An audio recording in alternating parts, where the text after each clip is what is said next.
Are there still a lot of code reds amongst all the rescues, or has that I mean, slowed down over the years? rescues in and of themselves have dropped off precipitously. Um, like the most I like usually like in on I only really have the opportunity to rat on the weekends these days, and like generally speaking, I'll jump into it in the morning. I'll jump into the IRC. I'll load up a lead, jump in the IRC in the morning when I wake up. And Hmm. usually by lunchtime, I usually will like if I have anything else to do, I'll do something else. Like I'll play another game or I'll go like grocery shopping or something. But it's rescues have dropped off substantially within the last like year, especially with colonization. There's far fewer rescues. We still do get code reds. I've had to handle a few, like the last couple times I was on station with the rats. I had a couple of code reds that I had to deal with. So we absolutely still get them. It's nowhere near what it was, say, 2 years ago. The sheer number. I'll actually see if I can pull up the stats. Let me see if I still have a link to our stats. Um, and I can actually maybe pull that up on screen. There we go. Because these are Yeah, public because what stats. So there we go. So what is surprising a little bit is that I think elite numbers are pretty stable over the last year. well, they have, but I think what is doing it, which what that's causing the drop in our rescues, is number one, people are more informed, and number two, with system colonization, where there's far more refueling options than there used to be. Systems that used to be empty are now no longer empty. And people can have many more areas to refuel than before. Because you can see here, like in 2022, we were at a peak, and you could see it's dropped down. We had a small little tip up, and then it's dropped down again. And you could see we're averaging like what 30 rescues. Um, X, yeah. Let's see. Wait, this is 2022. Hang on. I've got to figure out how to adjust this. Um, Here we go. Here we go. We'll go last year. Here we go. So, January we saw peaked and then it dropped off. We had another small peak in March, but you can see the numbers have dropped off. And like, okay, today we've had a total of 5 rescues. Total 5 rescues today. On the 25th, we had a total of 18. On the 5th, we had a total 42. And so the fifth was the fourth was a busy day. But you can see like our average, like what are looking at our averages. Our averages are much lower than what they used to be. So the numbers have gone down over the last year. Particularly, I think this is probably around when colonization, because when did colonization kick in? I That would forget when. be, I think, the last week of February, when it was Yeah, opened up, and I want to say it would have taken a good month for a lot of stuff to go up. yeah. So you can see like our last big peak was here in the beginning of March, and then the numbers are not what they used to be. Like I'll even drop this back 2 years. Let's go last 2 years. And yeah, so you see the numbers have not been greatly. So we had this spike in January. Not sure what precipitated this spike in January, honestly. But the numbers have gone down. And if we go back even further, if we go, say, the last 5 years, well, here you go. So it's just, people are, getting better in terms of their fuel management. Colonization certainly impacted because now there are a lot more refueling stations available in systems that didn't used to have refueling in it before, where the systems were totally empty, and now they may have a station there. Or if or even if a system is empty, there could be a station right next door that does have refueling capability.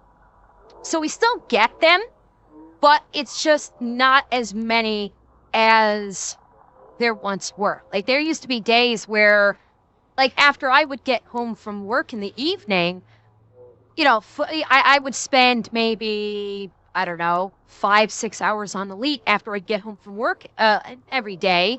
And it would not be unusual for me to get 5 rescues, 5+ rescues in those 5 hours I spent on Elite after work. Now I spend 5 hours in Elite like on the weekend, which is when you would expect peak player engagement, and I might get 3. If that. Like last weekend, I don't think I got any rescues last weekend for the time that I was, made myself available for rescues. So the numbers have gone down, but that's because people are getting better at fuel management, or there are so many stations that have been built from colonization that there are many more options for players to find a station to refuel at. And it has impacted how active we are. So, yeah, that's what it is. It's not a bad thing. It's great that people aren't needing our help. Uh, it means that players are either getting better at doing what they do, or that they're, they have more options to, they have more options to find refuel. It's just, unfortunately, it can be kind of boring. Yeah, I get Unfortunately. that. Yeah, unfortunately, it can be a little boring.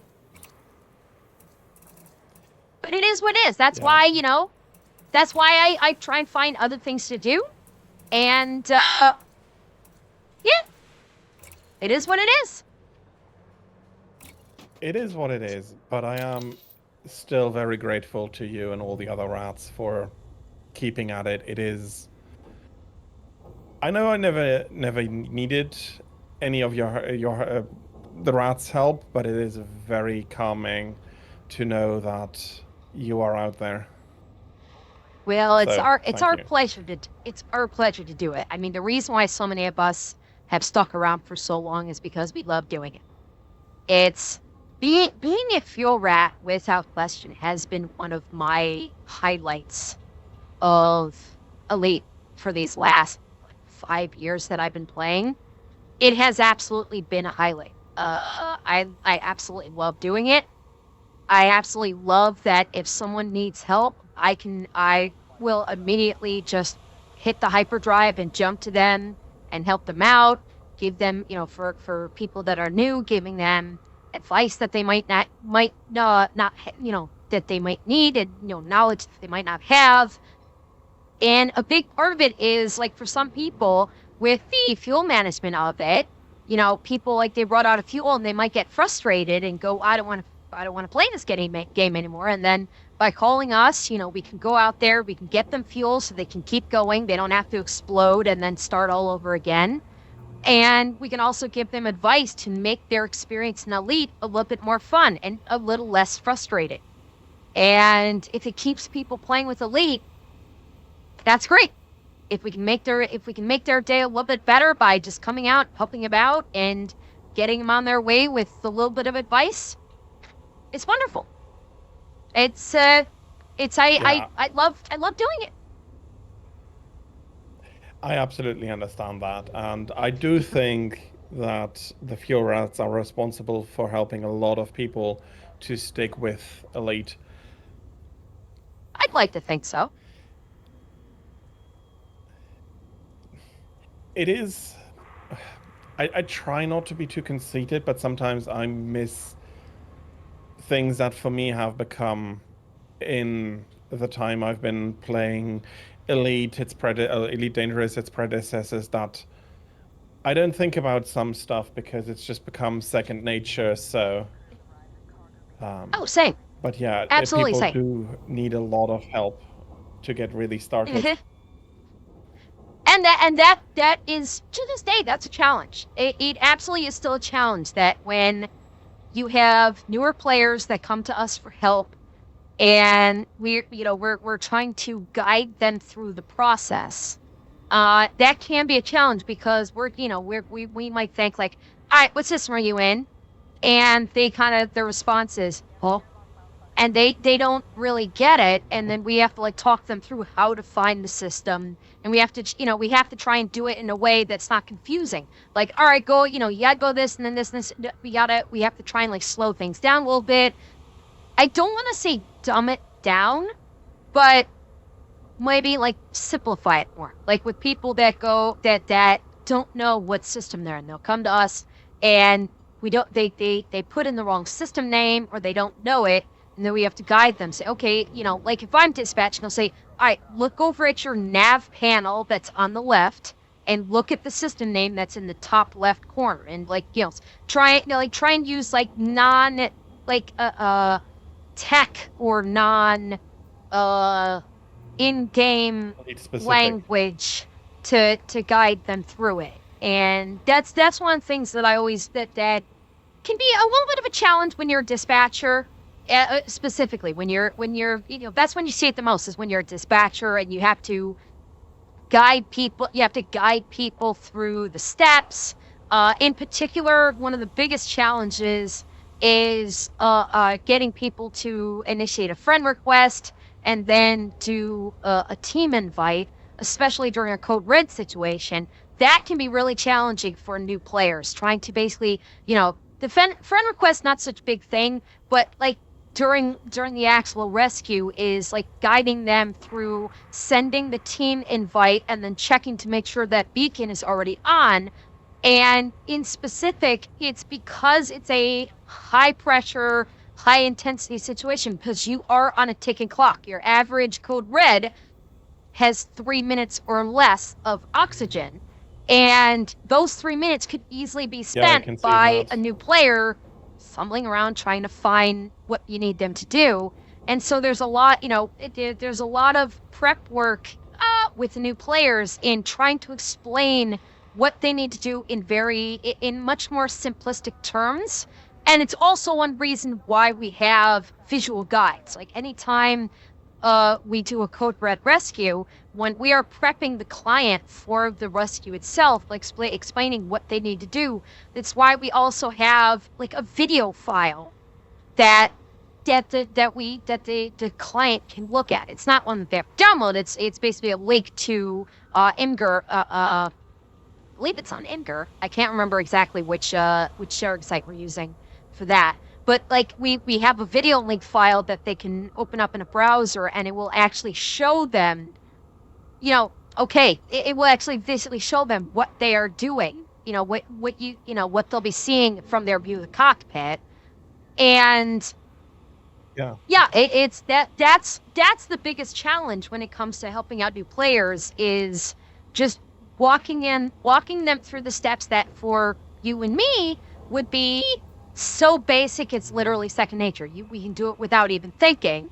For new players, it can be much more challenging because like, okay, I got to press this key and then this key, and it's not roped like it would be for us. And that's probably one of the biggest challenges when it comes to being a fuel rat and being a dispatcher in specific, is just doing that.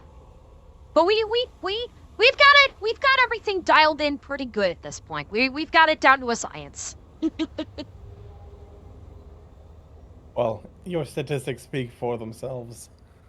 I would like to think so. Our success rate is currently at we currently have a 96.61 success rate. With actually, I think let me that is pop this on screen. pretty good, even compared to real world Yeah, scenarios. yeah, yeah. It's 96.42 success rate, 167,369 total successful rescues, 6,214 failed. So yeah, pretty good.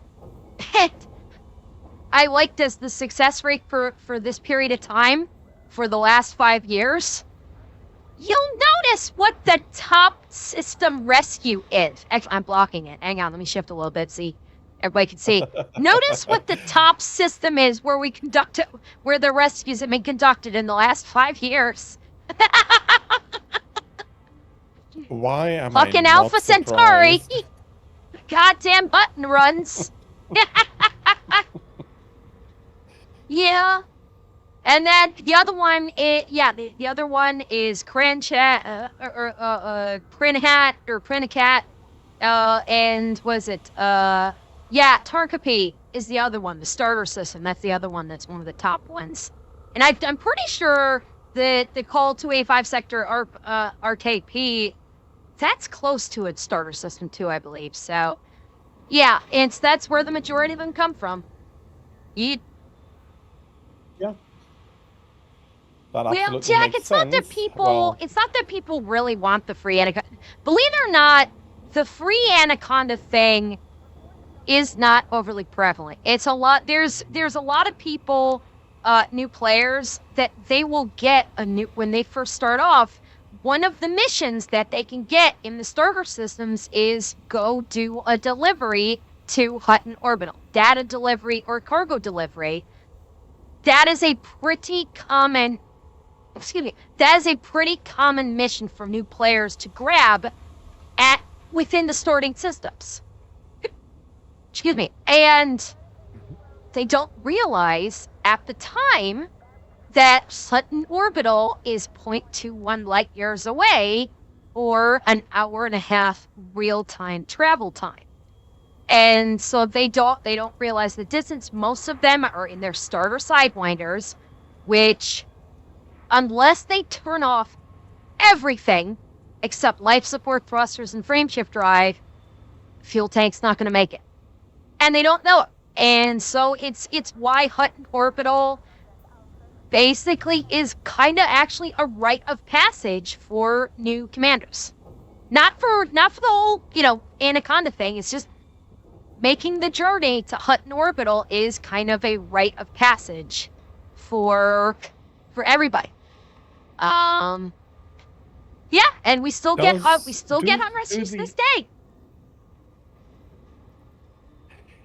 Sorry, do the current missions tell you how far the system is away? It's just a curiosity, because I understand that new players would not be really understanding what those numbers mean. Yeah. I think I want to say that they do. I could be mistaken. I want to say that in the mission, actually they might not. Now that I think about it, they might not.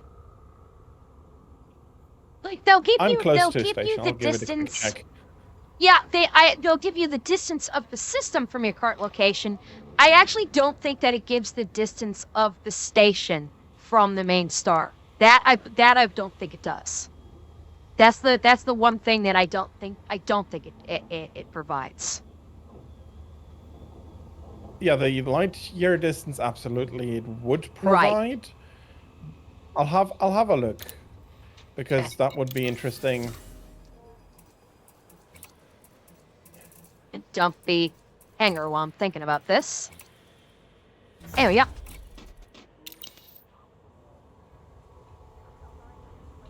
But yeah, so Hutton's one, Ophiuchi, which the baby Hutton? Ophiuchi... It does.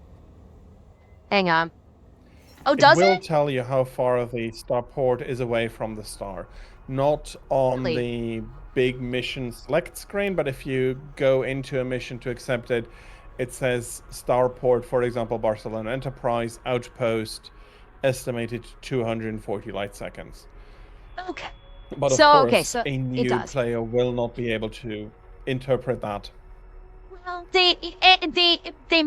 number one, they might not be able to interpret it. Number two, they might not even look for it. And number three, they might not appreciate just how far 0.21 light years is if they've never had to fly that distance before in Super Cruise. So, yeah. But Cats and Yeah. Yeah, 36 Ophiuchi. It's a lovely trip. Oh yeah, it is. 36 for those of you wondering, like what are the pain in the ass ones? 36 Ophiuchi is another one. That's what's known as the Baby Hut and Run. That one, Katzenstein Dock, and there's a couple others that are at the B Star. That one's like 400,000 light years. Now, with SEO on the Mandalay, 400,000 light years is nothing anymore. Once upon a time, it was a pain in the ass because we can only fly it in regular Super Cruise. So that's another one. And then Anorung. Actually, hang on.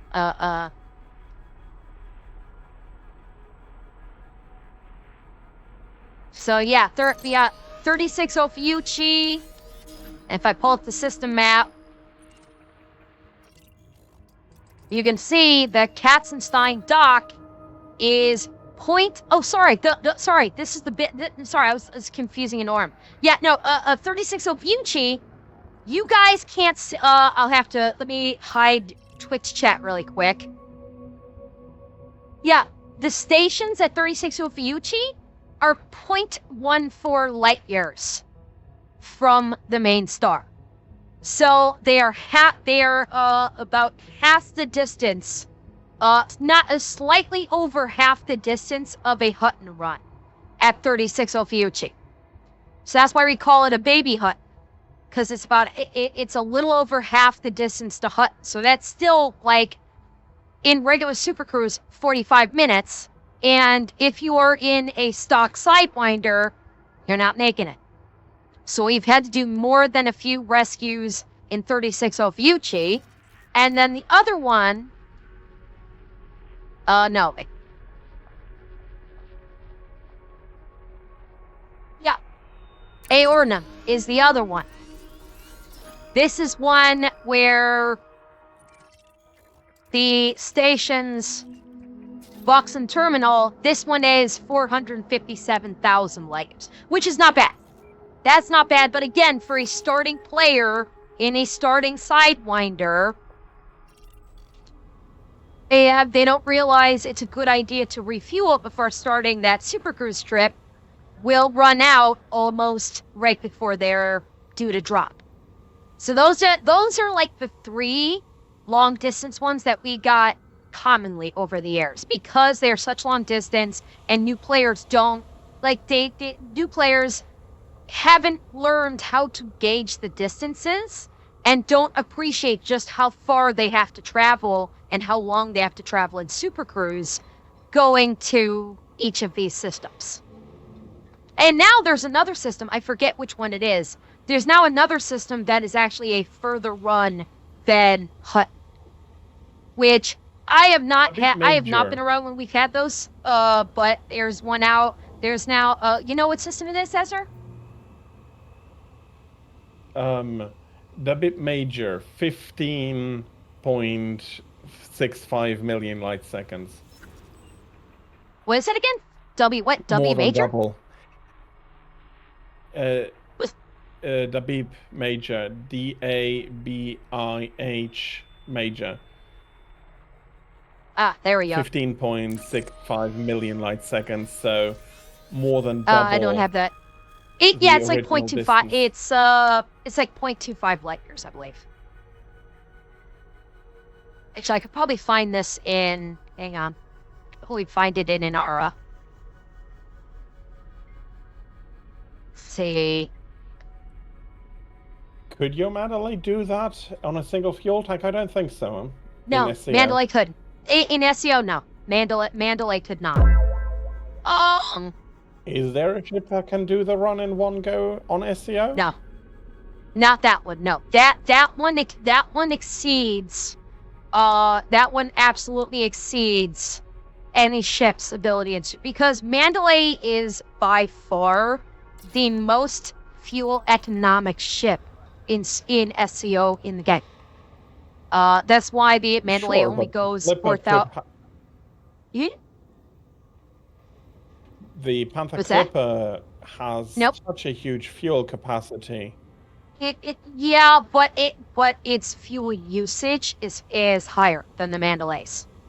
So even if you fully So loaded it up a goes. Panther Clipper, um, even if you fully loaded up the Panther Clipper with fuel tanks, I don't think it would be. I don't think it would be able to outpace the Mandalay fully fueled up on fuel tanks, because I do believe the Mandalay's SCO fuel consumption is less than the Panther Clipper's SCO fuel consumption. So It is. While the Panther Clipper can certainly load up a lot of fuel tanks. You have to remember, when I did my Panther Clipper SCO test compared to the Mandalay, the Panther Clipper in SCO was only able to do, I think I was able to do 400,000 light seconds before the tank was practically drained. Whereas with the Mandalay, on a single fuel tank, I was able to do 1.6 million light seconds. So even with the Panther Clipper fully Yeah. loaded up with fuel tanks, the fuel usage of the Panther Clipper, uh, just the sheer use tons per hour that it would use in SCO far exceeds the Mandalay, and so it still would be able to get that level of range, unfortunately. As of right now, the most fuel efficient that can get you the longest distance in SCO is the Mandalay. The Mandalay is the king of jump range and of full SCO range. There's no ship that can beat it right now. It's the superior one at the moment. Yeah. Did some quick calculations with those numbers. So if you fully load the Panther Clipper, you might get to hot orbital on an empty fuel tank, basically. Whereas with the Mandalay loaded up with fuel tanks, I'm able to get to Hutton Orbital with enough fuel to at least deliver 1 to 2 limpets. So, yeah, Yeah. it's just more efficient in that respect. 1 or 2 limpets should be probably enough to get any ship back to Seoul or one of the surrounding systems. I mean, one to two. Like if we're talking about like a Hutton run, 1 to 2 fuel limpets will be enough to get them to Hutton itself for a proper full refueling. Because that's the goal. The goal is to get enough fuel True, into true. someone so they can get to the nearest station and get a proper refueling done. Yeah, I immediately went to nearest star and get the fuel scoop out, but a lot of people will not have that installed, I'm guessing. Yeah, well, it's actually more have these days. It's ironically enough, I've been hearing, we'll facilitate a rescue. More people do seem to have a field scope, or they are aware of that. That's the thing. It is they are aware of the fuel scoops. They just haven't. So usually after, like a lot of times after I've completed a rescue these days, one of the things that the client will say is, yeah, I got to get myself a fuel scoop. And I usually go, that's a very good idea. By the way, these are the only stars that the fuel scoop works on. So, like, even new players are very aware of fuel scoops. And I think it usually takes a rescue from us for them to realize, yeah, I should probably get one of those. And then once they get one of them, they're actually pretty good about managing their fuel, getting the fuel stars and refueling, that a lot of times we don't need to rescue them again. Which is a good thing. Thor, what do you mean Mandrake? You mean the Mandalay by ship? The Mandalay? Is that what you're referring to?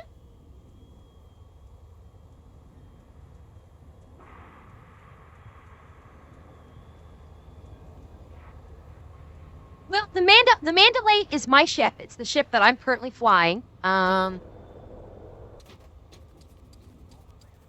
It's some exterior shots here.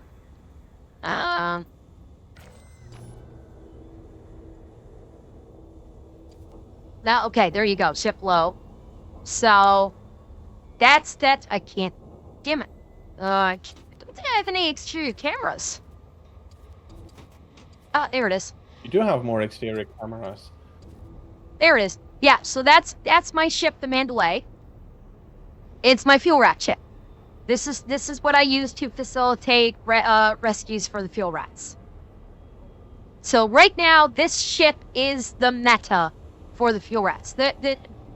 I think pretty much every fuel rat flies one of these now because it has better jump range than an Anaconda, and it has incredibly good fuel economy when it comes to using the Super Cruise Overdrive or Super Cruise Overcharge, which is basically, going plaid.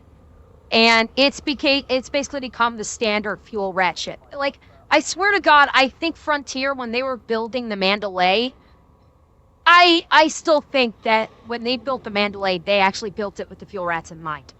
It is the perfect fuel rat ship. Incredibly high jump range, incredibly good Super Cruise Overcharge fuel economy. The speed on the Super Cruise Overcharge is less than others, but you're still traveling at 4,000 C, which is amazing. And it has really good maneuverability. So you cannot convince me that when Frontier was designing the Mandalay, they had the fuel rats in mind for it. I'm sorry. You can't convince me otherwise.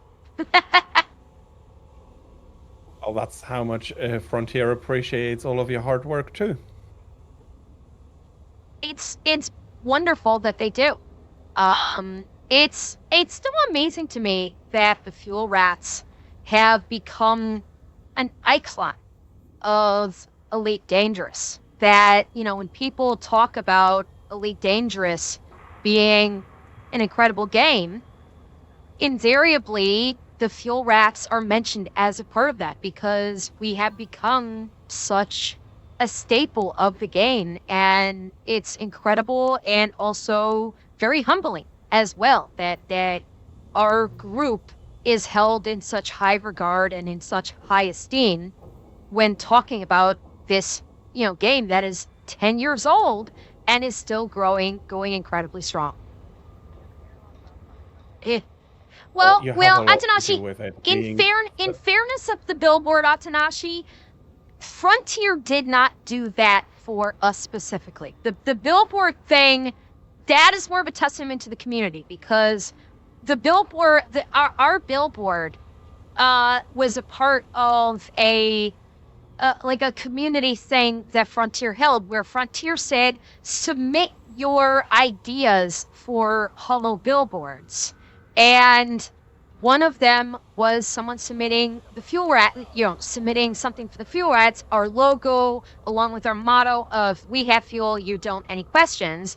And Frontier selected that amongst other billboards that were submitted.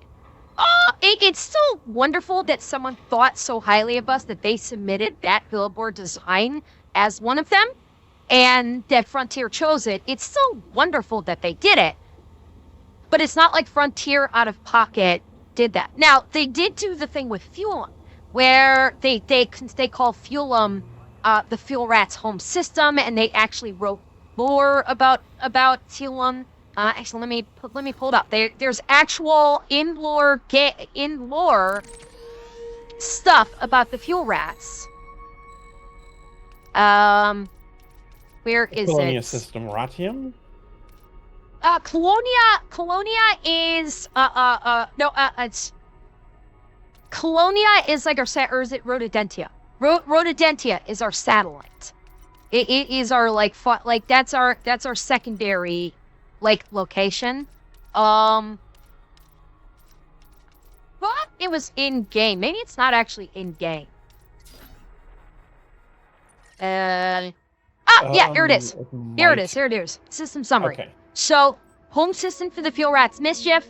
Looking for fuel, you've come to the right place. Although the fuel rats can be found everywhere in the galaxy, some of these philanthropic rodents with a love for all things fuel think of this place as a home away from home where they can resit and restock before going out into the dark to save another commander from a dry tank and death by asphyxiation. Don't get stranded, call the fuel rats. And then we've got come on you. There we go. And then we've got Rhododentia. Rodentia, not Rodentia. There we go. Oh, they actually don't have the information about that. But Rodentia is another one that is one of our. Yeah, but I think that the fuel rods with how you are were pretty unique in the day when they were founded. I don't think there was Here we any go. other group that consistent and committed to helping out people, no questions asked in any other Sure. game. So And we have Surly Badger to thank for it. And this was another thing. So this is in Rodentia, which is like a secondary, like quote unquote, a home system for the fuel rats. And this is something that Frontier did. This is something that Frontier actually did, which is in the system of Rodentia, they actually put in a God, I've lost the word. A planetary base in Rodentia called Surly's Nest. This is something that Frontier did on their own. Surly's Nest is a planetary station done in honor of the founder of the fuel rats, Surly Badger. Surly Badger is the one who founded the fuel rats. Surly Badger, I believe as the story goes, is that he ran out of fuel and there was nothing anybody can do. He had to just wait until his fuel completely expired and his oxygen expired, or he had to self-destruct. And then when Frontier released an update that included the addition of the fuel limpet system, he thought no one should have to just experience what I did, where you run out of fuel and you just have to sit there and wait for your fuel to fully expire or blow yourself up, whatever. And that's when he started the fuel rats. And he came up with the model of, we've had fuel, you don't, any questions? And more people wanted to get involved, and basically that is how the fuel rats were formed. That's how they came to be, because Surly Badger did not want anyone to experience the pain in the ass of running out of fuel like he did. And because of what he did by creating the fuel rats, Frontier actually gave him his own station, his own planetary station in Rodentia, named after him. This is something that Frontier actually did do for the fuel rats. They gave the founder his own station in Rodentia, which I think is pretty damn awesome when the devs recognize someone like that for their contribution, not only to helping players in the game, but also just elevating what players can do in their game. Because he did. Like, I don't know if I don't know if Surly created the very first, like, non-in-game rogue organization, but it's certainly one of the biggest. That's for sure. So, yeah. Yeah. But to be fair, I find it is very much deserved for him and all the fuel rats to get recognized. It's an amazing achievement, and seriously, still one of the best groups in any MMO. One of the most helpful. Just wanting to help, don't even asking anything for it, and well, it doesn't matter whether you're at the far edge of the galaxy. We'll come and fetch you if we can. Yeah. It's a very great philosophy, and very much deserves the rewards they've gotten. And it's appreciative. I mean, it's what drew me to join them in the first place. Because this is a group of people that dedicate their time to help other people, real players, and don't ask for anything in return.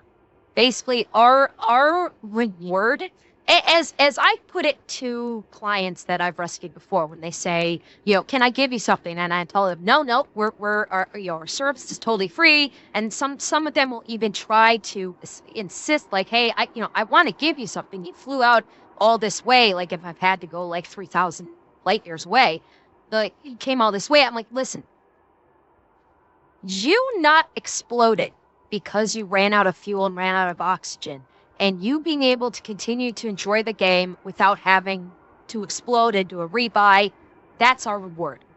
Because this is our fun. Our fun in this game is going to help other people. That is how we are finding enjoyment in the game, is by being able to go and help other real people. And yes, we do take donations on the website. We don't ask for it. We don't ask for donations. We do make it available so that, because, the donations basically for people that are wondering, what we use the donations for, we use it for server costs, because we run our own servers for the IRC, for our Confluence, which is like our informational page. We use it to run NECA Squeak, which is our bot that is responsible for doing a lot of the automation in the IRC. It's basically to facilitate server costs for that kind of thing. Well, I do not run the IRC. This is run by, it's run by the tech rats. They're the ones that run it. No Dragon Trucker, unfortunately. By the time I became a fuel rat, the founder had pretty much retired from Elite. So no, I never had the opportunity to meet Surly Badger himself. It was before my time. Oh yeah, Bear Zero, yeah, like we use the IRC because we have full control over it. We have full control over our IRC. It's why we do not use things like Discord, is because with Discord, we don't have full control over it. The bot integration for our purposes is not as high tier. And this way, exactly. Yes, exactly. You are exactly correct. It's no control over it. And that's why we use the IRC. We have full control over it. We have full bot integration into it. And that's why we do it. And so that's where any donations that come our way, it goes to those server costs. It goes to the costs of running the server, maintenance on the server, stuff like that. And we do also have merch. Believe it or not, we have merch. Hang on. Oh, no, I don't want the dispatch board. Screw it. I should be able to get to it from here. Yes? You might not have met Surly, but from what I know of him, he'd be terribly proud of all the fuel rats at the moment and all the work you're still putting in. He'd be terribly proud. I'd like to think so. I would. It looks like our merch store is down. Well, that's unfortunate. We'll have to ask about that this weekend. I think, yeah. Oh, okay. So apparently, the payment provider that we were using, their integration with our storefront is not being supported anymore. So I'm guessing that some of the top tier rats are working on coming up with a new solution from the ground up. So it looks like our tech rats are working on it. But it may take a while. So hopefully that merch store opens back up again. I never had the opportunity to order any cool merch before it went down. That's unfortunate. I meant to get like a fuel rat mug. Oh, hell. Someday. Well, I do hope it gets back up. I also still need a mug or so. I do too. You know what, Johnny? You know what, Mose? I may have to suggest that maybe they reach out to Bunker Branding. I might suggest that to them this weekend. See if they might do it. We'll see.